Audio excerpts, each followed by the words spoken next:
It's time for the biggest story of the day. This is What Made the Cut with JJ and Alex on 97.5, the KSL Sports Zone. Travis Yost, our guest, he covers the NHL for TSN, and he does a really, really good job of doing it, and we love having his fiery opinions and takes on all things NHL. Travis, we know that you share a lot of other time talking to other markets about this, but we assume that you like talking to us the most because we're the fired up new market in the NHL, and, man, this Mammoth team's starting to look pretty good. Welcome to the program. It sure beats going on Toronto radio and talking about, well, here are the 50 coaches you could hire next week. Oh, my gosh. And then talking about escorting Austin Matthews out of town. That's an awkward conversation to have at some point. But, hey, we'll take him here in Utah if he's available. Now, we might get to that here in a minute. We could. But okay. To the matter at hand, though, the Utah Mammoth are right now in that first wild card spot in the West. It's the only place you can really be if you don't have a cajillion points in this Central Division, which the top three teams do, and they are really, really good. But this Mammoth team, what they've done from the last time that we talked to you to now, and that is on the verge of going to the playoffs, on the verge of capturing that wild card one spot, which I think is so important for them. Still some games standing in their way, but how have you seen this team improve and face some adversity and still be able to stay in that spot? I think they look fantastic. I mean, they've dealt with slumps like every team in the league does. Like people look, Avalanche feels like the Avalanche clinched a playoff spot in November, and it's probably true. But even the Avalanche have went through stretches this season where they don't look the same team. So to me, a good measure, especially over an 82-game season of a good team, you're going to have a slump or two. It's just inevitable. Can you contain it to a week or two and not a month or two? And that's by and large what the Mammoth did. They dealt with some let's say poor injury luck around the winter months, December into January. Dylan Guenther going down, Logan Cooley missing time. But, as we kind of look into the setup into the playoffs, I'm kind of where I was on the Mammoth back in January-ish. I'm in the same boat now, which is I think they're the fourth best team in the West. That also means, by the way, they're the fourth best team probably in their own division, to your point. And there's obviously a little curious playoff format seeding that the NHL does. I use the word curious so I don't get yelled at because I can't stand the format. But as it stands right now, I think that they would be a likely favorite in a series against Anaheim. They could be or should be a favorite in a series against Vegas, and they may even be, let's say, odds even against an Edmonton Oilers team. In that, we don't know who's going to win the Pacific, but I like the Mammoth in all three of those matchups. I will say this, and you kind of led into it with the ESPN game tonight. Can I sell you guys on Game of the Year for the Mammoth right now? No, I'm in. I'm in too. You didn't have to sell it all. I was just talking about this because first of all, you've never beaten the Edmonton Oilers with the name Utah associated with your name as a franchise. They got to get that monkey off their back a little bit, especially if they do end up facing them, because then going into the playoffs, if they have to take those guys on, and they've never beaten them before, that's got to stick in their mind. It's not just the head-to-head matchup too. To your point, they have been a thorn in Utah's side, either predating this year or even this year for that matter. But let's just look at the math here. I mean, Utah. By the way, we talked about this back in January, but this pace is held. If the Mammoth close the season as we expect, by goal differential, this is the best team that has ever been on the ice for either the Utah or Phoenix, Arizona Coyotes franchise by goal differential this season right here, right now. So that's number one. Number two, that puts them 40 goals clear of the Anaheim Ducks by season end. That is a pretty significant gap. For context of how big that gap is, that's like Utah staring up at Colorado, right? So, if you can win in regulation against Edmonton and force Edmonton and Vegas to play each other in that 2-3 matchup in the Pacific, and you draw an Anaheim team that, among other things, has rode the coattails of an 8-0 shootout record to an 87-point and potential winning the division. All this to say, I think Utah not only they're 99% likely to qualify at this point. They basically need a point or two to get in. If they win in regulation tonight, they're all but in number one. They push Edmonton down. They elevate Anaheim up, and This team absolutely should not be thinking we made it to the playoffs. What an accomplishment. At this point, considering how good the Mammoth have been, and I mean that, they really should be thinking, how do we go in and win a round in the playoffs? And I think if you've got Anaheim on the ice, even if you're the road team in that series, that's a matchup the Mammoth should want, and it's one they should win. I agree. Tonight's the most important game in Utah Mammoth history so far because of everything you just said about the stakes in this game. But then on the flip side of that, if they don't win tonight and they don't get the points, with 5 games left, they're only 3 clear of the Kings and 4 clear of the Predators, and the Predators are coming to Salt Lake City on Thursday. If they don't win tonight, how nervous should Mammoth fans get? Is that enough to hold on with 5 games left in the season based on their schedule, or do they need to sweat this out a little bit if they don't win tonight? Yeah, they can afford. No one ever wants to hear this, and usually when you say something like this and then the team rattles off 3 regulation losses, they're looking to hang you in a public square, so I get it. But, truly, the Mammoth really need a point, ideally 2, to really get in, so to speak. And, again, everything this team has shown us all year is, they've looked awful in stretches. They've looked dominant in stretches, right? But on net, they're more often than not going to win a game. And you got to hope that this team is good enough to find a path into an overtime game or two. I mean, there's a world where they go 0-3-2 down the stretch and pretty comfortably get in. And one other thing that I want to emphasize, to your point, Nashville, white hot. I mean, the Blues have been white hot. They're a little further back. The Kings have kind of held on. You've got a bunch of teams kind of still in the rear view, and you can still see them. But these aren't good teams. I mean, these teams also have to win 4 of the next 5 of the next 6 to even make this a bit of a sweat. Is it mathematically possible? Yes. But like I said, Utah's 99% likely to make the playoffs right now with 5 games remaining. A 1% chance is always a 1% chance, but it is just literally a 1% chance. So ideally they take care of business tonight, and they even, the other benefit too is if you rack these points early, you can cordon off that final week of the season, maybe give a few of your really critical guys some rest going into the playoffs. And that's pretty rare in NHL circles that you're ever in a position to be in that boat. And usually it's a team with like a dominant division lead like Colorado. But, Utah, let's say they win their next 2 games, they'll be all but guaranteed the first wild card spot. That's an opportunity to get Vishmelka some rest. Keller, Cooley, Gunther, doesn't matter. I would expect them to do that. But again, it starts with tonight. Listen to the attitude of a guy going, hey, you could coast into the playoffs enough to rest your guys. No one here has even thought about that because of how, look, when we have the coach on, we have Bear on every week. I'm going to ask him this week, hey, when you guys clinch, coach, you going to rest your guys? What's the plan for rest in 2 weeks, coach? The head coach would never relinquish something like that. But the way that they're playing and the way that this season has kind of gone here, people here are nervous because the home record for the Mammoth actually has not been very good, especially compared to the road. They've been hot on the road and been very mid at home. How weird is that, like in an NHL sense? Because it seems like home barns always give you the advantage, and teams are just barely making it, it seems like, if they're a playoff team, even when they're at other people's barns. But Utah's been the opposite. Yeah, it's a little weird. They have not been a great home team. I think that's a fair point. And quite frankly, for as good as they've been on the road, it's offset by their home weakness. But, one thing that cracks me up is like, okay, they've got 19 wins. I think they've got 19 wins at home. Yeah. Well, Vegas has 18. And for the last 9 years, people have talked about the Golden Knights organization and them on home ice like the Montreal Canadiens, and for good reason. So, should Utah be better at home? I think unequivocally the answer is yes, but you got to look around the league and certainly around the conference. And, Minnesota's 2 wins better at home. Vegas is 1 win worse.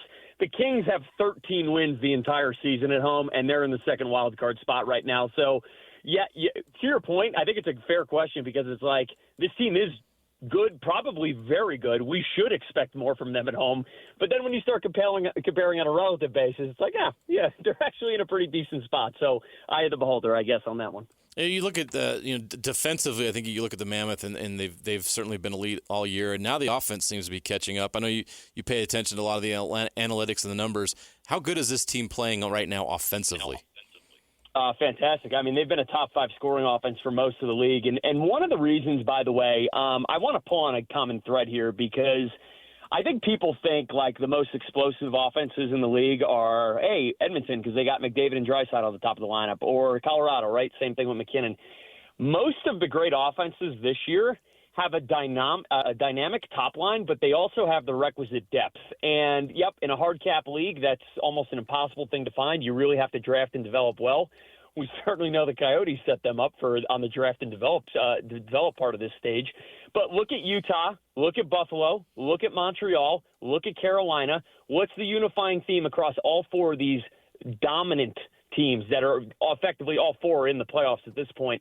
The common theme is, yeah, you can name their top line, and their top line's probably dynamic. In Montreal's case, exquisitely so with the Caulfield-Suzuki line. In Utah's case, with Clayton Keller's line. Those are, for my money, by the way, mathematically speaking, the two best lines in the second half of the season. That includes the Nathan McKinnon line.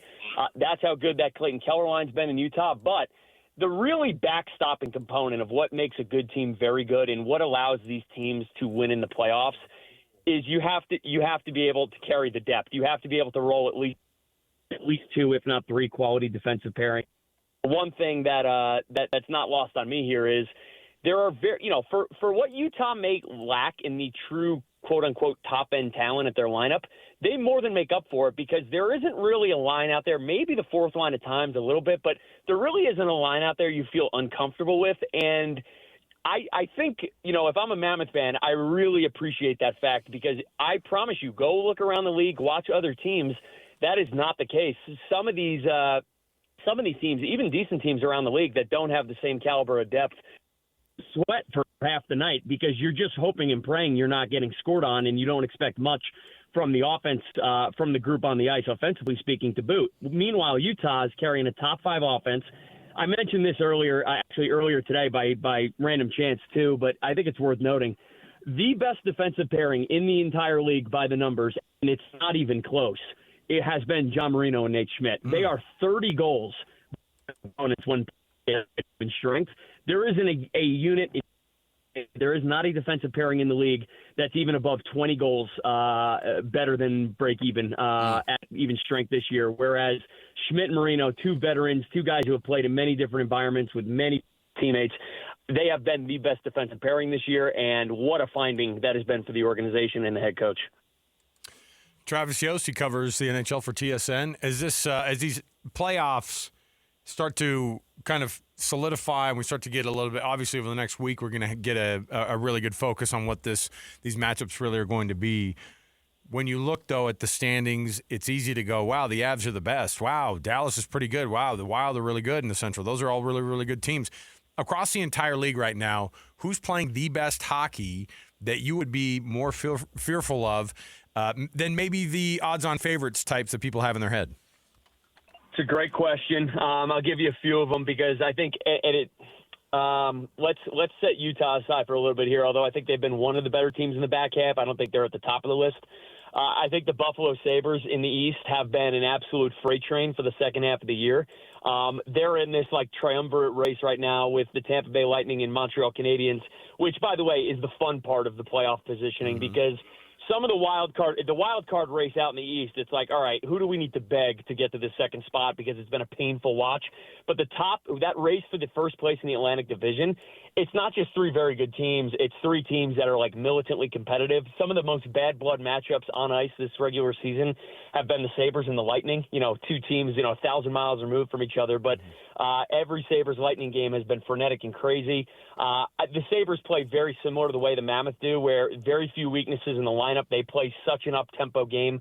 And they have found goaltending this year for the first time. They're going to end a 14-year playoff drought in Buffalo, and it's not because they suddenly found scoring. They've had scoring for a few years. They actually found league average goaltending behind a great offense, and when you combine average goaltending with a great offense, he was in the middle of a fantastic rant too. So we'll try to get him back for one more question. I got a good one for him.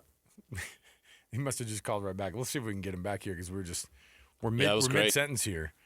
All right, Travis, continue. We were just sorry. I cut you off. Yeah, you're talking about the Atlantic battle, which is great. The Atlantic battle is great, but one other team I would pivot to quickly, and my apologies. Everyone talks with Colorado with extreme reverence, as they should.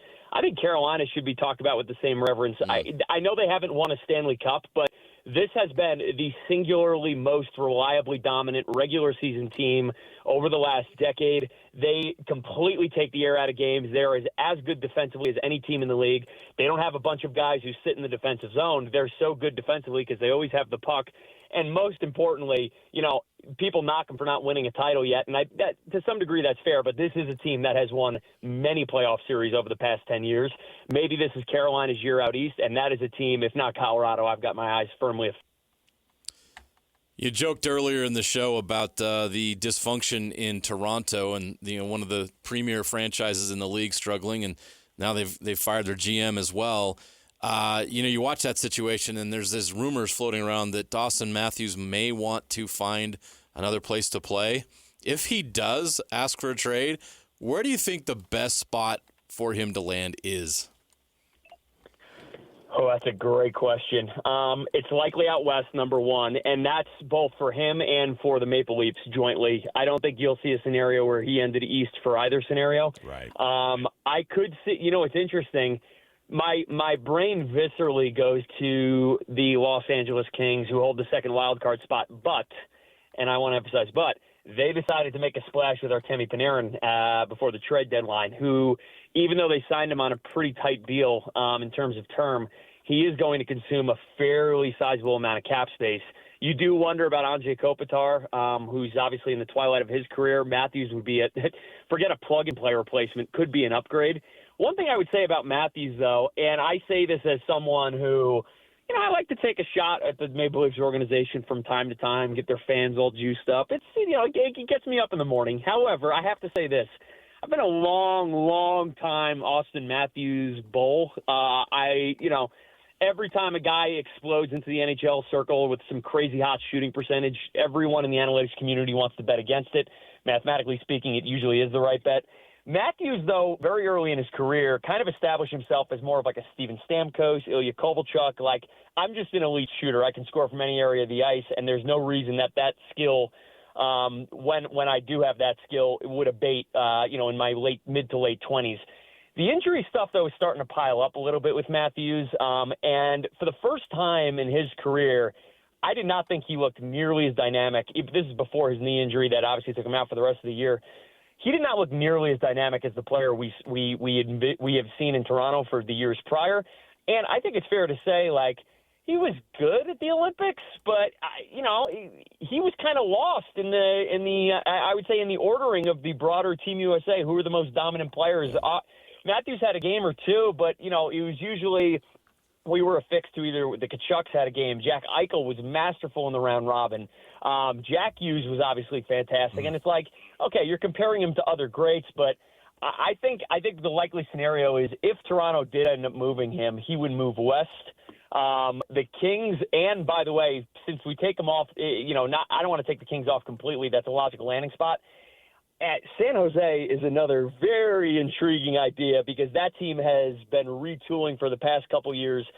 Macklin Celebrini is as dynamic as any player this side of Connor McDavid you're going to find in the league. And the thought of having Celebrini and Matthews as a 1-2 punch, that's about as terrifying as McDavid Draisaitl. So, and the Sharks, by the way, have the cap space and the assets to pull it off. So hopefully, for Mammoth fans' sake, if Matthews is moved, it's Pacific Division oriented. Travis Yost, TSN is where you can find that byline. He covers the NHL, and he's all over the place. He knows all of it. He knows all these teams. He knows what's going on. Taking the temperature of this league this is the guy to go to. Travis, I don't want to jinx it, but we'll talk to you during the playoffs. Yeah, but I'll tell you what. Let's make it a date right before Game 1. I'll come on. They'll be in Orange County. We'll be prepping Game 1. Have me on. All right. Game 83. We're there. Yeah, that's what Game Coach 83, says. boys. Love it. Thanks, Travis. Appreciate it. Take man. care. There you go.